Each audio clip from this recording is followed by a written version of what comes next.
వర్షాల కారణంగా, వరదల కారణంగా మన టూ వీలర్ వెహికల్ గానీ, లేదంటే మన ఫోర్ వీలర్ కారు గానీ వర్షాల కారణంగా దెబ్బతిన్నా, లేదంటే వరదల్లో కొట్టుకుపోయినా, లేదంటే రోడ్డు పక్కన ఎక్కడైనా పార్క్ చేసినప్పుడు వర్షం కారణంగా, వరదల కారణంగా ఏదైనా కరెంటు స్తంభాలు విరిగిపడ్డా, చెట్లు విరిగిపడ్డా, అటువంటి సందర్భాలలో మరి దెబ్బతిన్న మన వాహనానికి మనం ఇన్సూరెన్స్ క్లెయిమ్ అనేది మనం జాగ్రత్తగా ఏ విధంగా పొందొచ్చు? నిజానికి ఇది చాలా ట్రెండింగ్ టాపిక్ అనుకోవాలి. ఎందుకనంటే చాలా మంది ఫ్లడ్స్ ద్వారా ఎఫెక్ట్ అయిన వెహికల్స్ తోని క్లెయిమ్ పెడతా ఉంటారు. అయితే ఇందులో చాలా మంది డిసప్పాయింట్ అవుతున్నారు ఈ మధ్యలో కాలంలో కూడా. అసలు ఈ మోటార్ ఇన్సూరెన్స్ తీసుకున్నా మళ్ళీ నాకు కవరేజ్ రాలేదని చెప్పేసి బాధపడుతున్నారు. ఇలా కొన్ని క్రిటికల్ పాయింట్స్ ఉంటాయి సార్.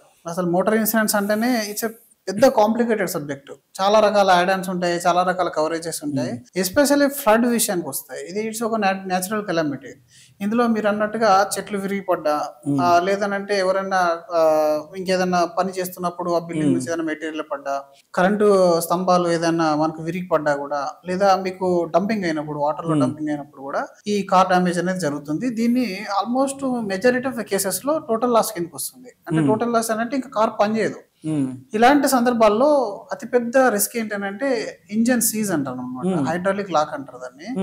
మీరు ఎప్పుడైతే వెహికల్ పార్క్ చేసి పెట్టారో అది బురదలో కూరుకున్నప్పుడు కానీ, లేదా వాటర్ ఇంజన్ లోకి వెళ్ళినప్పుడు కానీ, మీరు తెలియకుండా స్టార్ట్ చేస్తే ఇంజన్ హైడ్రాలికల్లీ లాక్ అయిపోయింది. ఆ లాక్ అయిపోయిందంటే అది ఇన్సూరెన్స్ లో కవర్ కాదు. చాలా మంది ఏం చేస్తారంటే వెహికల్ వర్షంలో కొట్టుకుపోతున్నానో, లేదంటే ఎక్కడన్నా బురదలో కూరుకుపోయింది కదా అని చెప్పేసి వెంటనే దాన్ని బయటకు తీసి పక్కన పెడతామని చూస్తారు. ఫస్ట్ మీరు ఎప్పుడైతే ఇగ్నిషన్ బటన్ ఆన్ చేస్తారో హైడ్రాలికల్ లాక్ అయిపోయిందని అంటే మీ దగ్గర ఇంజన్ ప్రొటెక్షన్ అనే కవరేజ్ ఉండాలి సపరేట్ గా. Okay, accidental damage to engine is different, hydraulic lock is different. అంటే మీరు ఒక వెహికల్ నడుపుతున్నప్పుడు డివైడర్ కో ఇంకేదైనా వేరే థర్డ్ పార్టీ ఎక్స్టర్నల్ థింగ్ కో డ్యామేజ్ అయ్యి ఇంజన్ పగిలిపోతే దాని కవరేజ్ ఉంటుంది, లేదా ఇంజన్ డ్యామేజ్ అయినా కవరేజ్ ఉంటుంది. కానీ మీరు హైడ్రాలికల్ గా లాక్ చేస్తే, అంటే మీరు వెహికల్ మీరు ఇంటెన్షనల్ గా మీరు వెహికల్ బయటకు తీద్దామని ట్రై చేస్తారు, బట్ బటన్ ప్రెస్ చేసినప్పుడు ఏమైతుంది, ఆ సెన్సార్లు అన్ని పోతాయి, హైడ్రాలిక్ లాక్ అయిపోతుంది, అది కవరేజ్ కాదు. దానికి ఇంజన్ ప్రొటెక్షన్ అనేది డిఫరెంట్ గా ఉండాలి.